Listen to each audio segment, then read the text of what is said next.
buenas noches. Una semana más nos hemos dado cita aquí en el despacho de Pedro Beltrán Abogados para hablarles de cuestiones jurídicas que pensamos que les pueden ser útiles en algún momento de su vida. Hoy vamos a hablar de estafas y vamos a comenzar haciéndolo con Cecilia Santangelo, abogada de este despacho. Cecilia, ¿qué tal? Buenas noches. Anabel, muy bien. Bienvenida. Muchas gracias. Vamos a empezar aclarándole a los telespectadores en qué consiste desde el punto de vista técnico el delito de estafa. Vale, como tú dices, es técnico.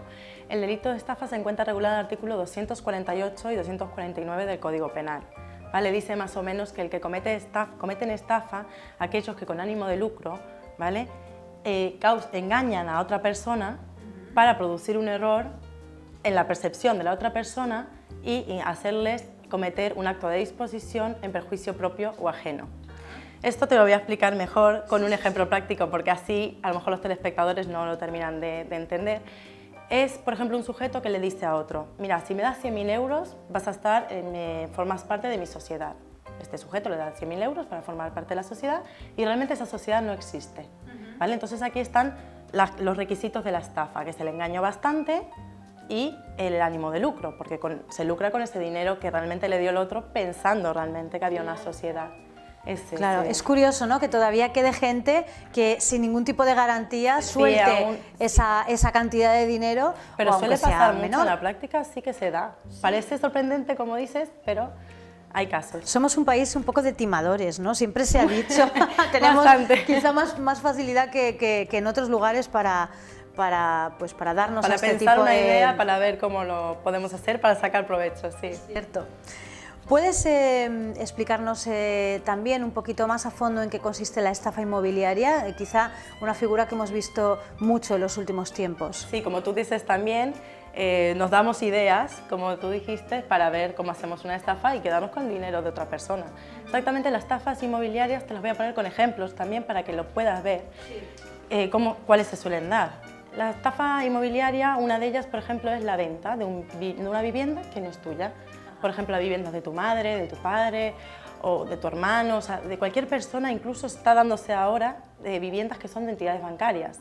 Es decir, una persona va a un piso, que es una entidad bancaria, rompe la puerta, cambia la cerradura, accede a la vivienda obviamente, y la pone en venta y la vende a un particular. Esto sería una estafa inmobiliaria, por ejemplo.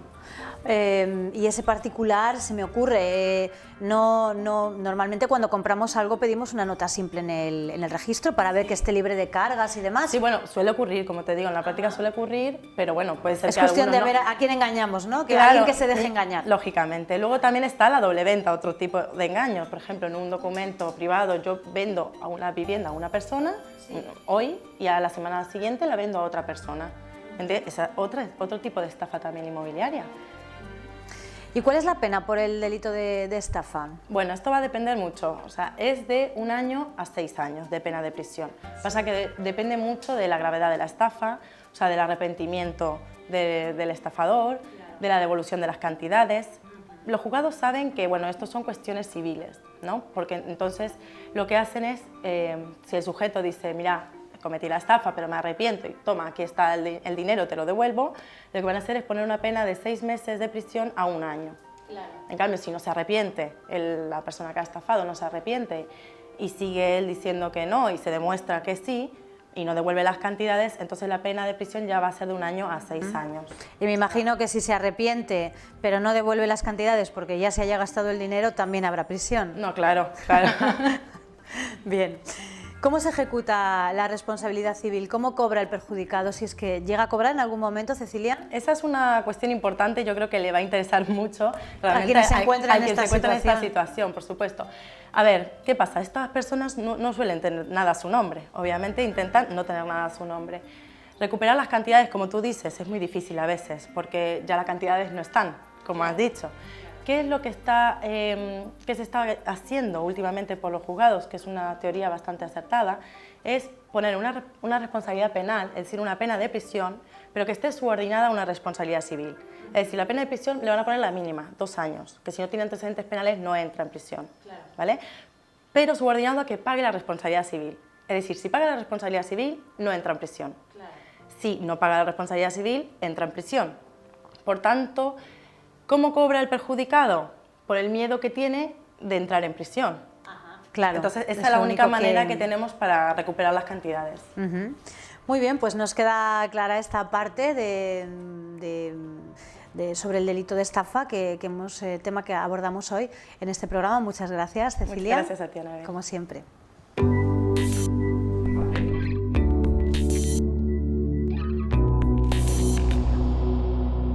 La persona condenada a pagar o que tiene que pagar una cierta cantidad para evitar pagarla y que se la extraigan de sus bienes, pues incurre en el delito de alzamiento de bienes. Estamos con Asunción Valero, que es abogada de Pedro Beltrán Abogados, y con ella vamos a tratar esta cuestión. Asunción, buenas noches. Buenas noches, ante Anabel. todo. ¿En qué consiste el delito de alzamiento de bienes? Sí, bueno, como tú has dicho, es un delito, está tipificado en nuestro Código Penal y consiste en cambiar la titularidad de unos bienes que son nuestros y ponerlos a nombre de otra persona, pero con un fin, tiene que haber un fin fraudulento. ¿Cuál es? Evitar el pago de unas deudas. Un ejemplo muy claro, yo voy a un banco, por ejemplo, pido 100.000 euros de un préstamo personal, no puede ser con garantía hipotecaria, no puede respaldar una finca porque ahí tendríamos la garantía, ¿no? Claro. Pido un préstamo personal 100.000 euros y con posterioridad cambio los bienes que yo tengo a mi nombre y los pongo a nombre de un hijo, o de un familiar o de un tercero. Claro. Con eso estoy evitando pagar la deuda, porque cuando dejo de pagarla, los bancos van a iniciar un procedimiento de ejecución dineraria frente a mí y se van a encontrar que no tienen bienes donde que embargar ni para recuperar su crédito. Eso sería un alzamiento de bienes, eludir Claro. la deuda. ¿Y qué hacen los bancos ante una situación así? ¿Cómo actúan? Sí, bueno, presentar una querella criminal, en este caso por alzamiento de bienes. Se llama a declarar tanto a la parte vendedora como a la parte compradora. Ambos son imputados. Esta demanda tiene que estar inscrita en el registro de la propiedad para que conste que se ha formulado una querella por alzamiento de bienes y bueno, luego ya se resuelve y se va a sentencia, lo que resuelva el juez. Me llama la atención eso de que ambas partes sean imputados, porque, claro, se les considera en cierto modo cómplices, ¿no?, al que compra. Exactamente, que lo sepa la gente, que no solo es el que vende, el que compra también está metido en la historia. ¿Y qué consecuencias tiene esta sentencia? ¿Se suele ingresar en prisión? Bueno, ello va a depender, Anabel, va a depender de si son más de 2 años y por supuesto hay antecedentes penales. Normalmente, bueno, lo que dice nuestro Código Penal es que está penado con prisión de 1 año a 4 años o multa de 12 a 24 meses. Depende del bien que efectivamente se ha alzado, va a depender de si supera la cantidad defraudada a los 50.000 euros, en la situación en la que se haya dejado realmente a la víctima, si hay un gran perjuicio, y luego también puede depender en gran medida del criterio del juez. Nosotros tenemos una sentencia de un asunto que se ha tramitado en el despacho, no tenía antecedentes penales, se condenó a 2 años y al pago de 350.000 euros. Y la propia sentencia, el juez decía, si no pagas los 350.000 euros vas a ir a prisión. Claro. Sí, o sea que hay veces que depende un poquito del criterio del juez en este sentido. Y en este caso, cuando hay una vivienda de por medio, como comentábamos, ¿qué ocurre con la vivienda tras la sentencia de alzamiento? Si la sentencia de alzamiento es favorable para el acreedor, o sea, bueno, para la persona que ha formulado la querella, lo que se declara es nula la transmisión. Los bienes vuelven otra vez a ser parte de la persona que ha cometido el delito. Ajá, y por tanto los bancos pueden embargarle, subastarle y recuperar su crédito. ¿Y suelen prosperar las querellas por alzamiento? Depende, Anabel, ello va a depender casi siempre de la forma en la que se haya hecho. O sea, probar ante un juez que efectivamente ha habido una intención fraudulenta y de eludir una deuda es lo que tiene que conseguir. Normalmente se suelen hacer de forma chapucera, por lo tanto las querellas de alzamiento de bienes prosperan, porque hay que hacerlo muy bien. Hay gente que es bastante experta. Hay formas de hacerlo. Sí. Si están bien asesorados, pues lo que hacen es no transmitir a un hijo, o sea, directamente lo transmiten a una tercera persona, hacen el efectivo ingreso de la compraventa, un precio razonable, que sea de verdad, que sea más veraz, cambian la titularidad de la luz, del agua, diferentes, o sea, le dan un poco más de credibilidad al asunto. Entonces ahí es más difícil detectarlo, pero la mayoría, como te digo, no tiene asesoramiento jurídico y suele prosperar bastante bien. Ajá. Muy bien, pues gracias, Asunción, como cada día. Gracias. A ti, Anabel, buenas noches.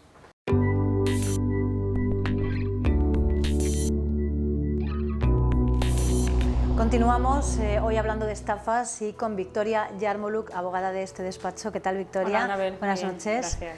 Vamos a abordar la cuestión de la entrada en prisión. Victoria, cuando se condena a una persona a una pena de prisión, ¿ingresa siempre en prisión o puede ocurrir que no ingrese?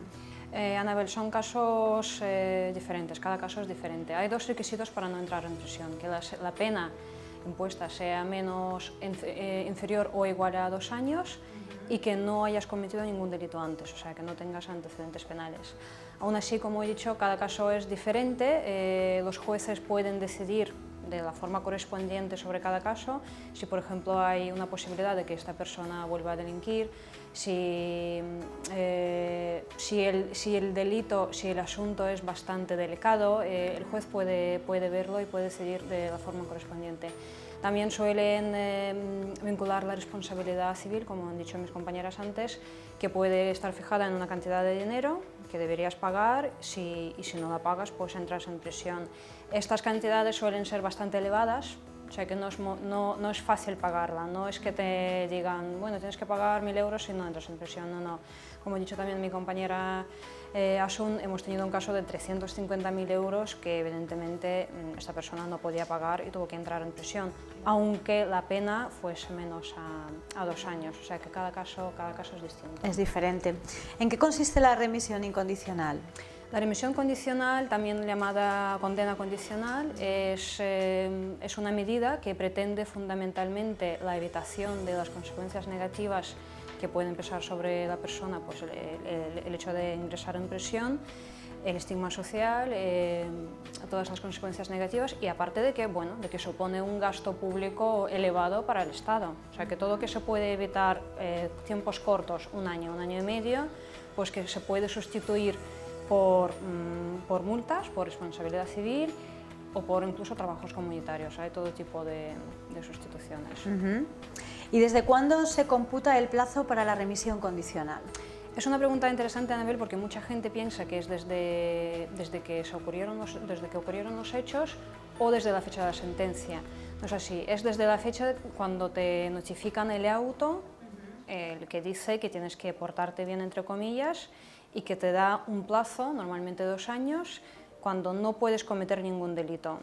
Y aquí hay que tener muchísimo cuidado porque esto quiere decir ningún delito de nada, ni siquiera cualquier naturaleza. Dar positivo en un control de alcoholemia, ¿no? Exactamente. Si claro. Estás condenado por un delito de amenazas, por ejemplo, en violencia de género, y luego por alcoholemia, estás condenado por delito contra la seguridad vial, ingresas por los dos. Aquí hay que tener mucho cuidado. No ingresas ya por uno, ingresas por los dos y ya el tiempo en conjunto puede ser bastante ya elevado, hay que tener cuidado. O como ha dicho mi compañero Pedro antes, envías un ramo de flores, un pequeño descuido y ya tienes los 2 delitos e ingresas y ya tiene consecuencias bastante más. Claro.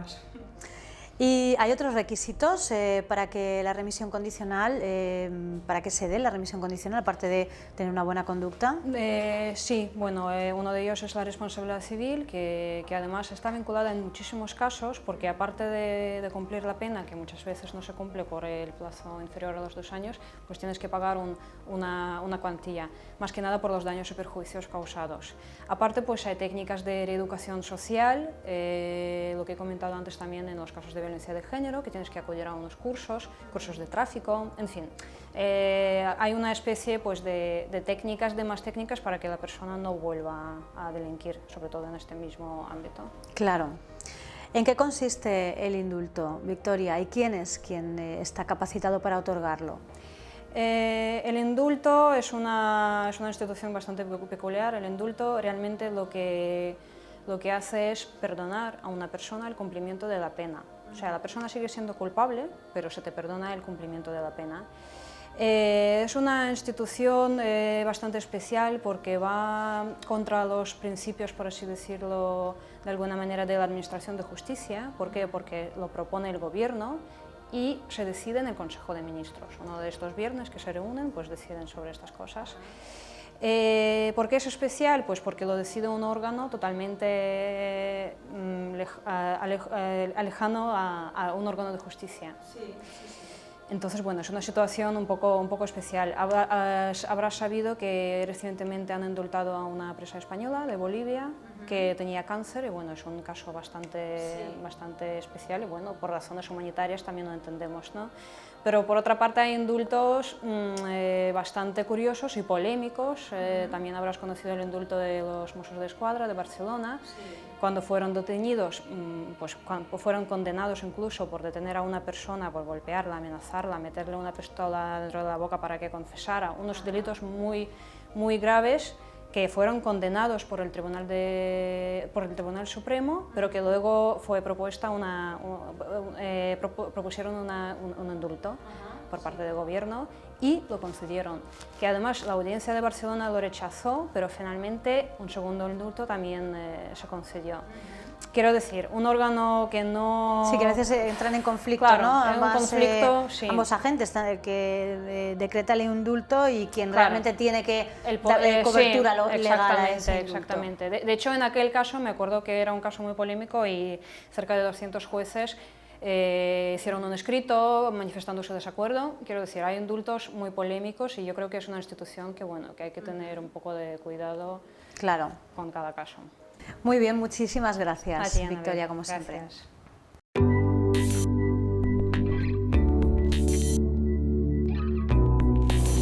Pues llegamos al tramo final de nuestro programa. Hoy estamos hablando del delito de estafa y recientemente hemos tenido un caso muy conocido con una sentencia muy sonada sobre delitos de estafa precisamente. Hablamos del caso Malaya y hoy vamos a abordar a partir de esta cuestión lo que nos queda de programa con Pedro Beltrán. Él es el presidente de la Asociación Europea de Abogados y es quien dirige este despacho. Pedro, ¿qué tal? Buenas noches. Buenas noches y gracias una vez más por venir a nuestro despacho. Es un lujo tenerte aquí. Gracias. Bueno, para mí también lo es estar. Pedro, hablábamos del caso Malaya, un caso recientemente resuelto que además se ha prolongado quizá este proceso, por lo menos a vista de la gente de la calle, demasiado en el tiempo. Y 8 años, sí. 8 años. Se dice que la justicia, cuando es lenta, no es justicia, y en este caso yo creo que es aplicable, ¿no? Pero sobre todo lo interesante de este caso es que trata de estafas y es el tema que nos ocupa hoy. ¿Cómo valoras este desenlace? Yo la sentencia la valoro como escandalosa, porque las penas de prisión me parecen extremadamente reducidas.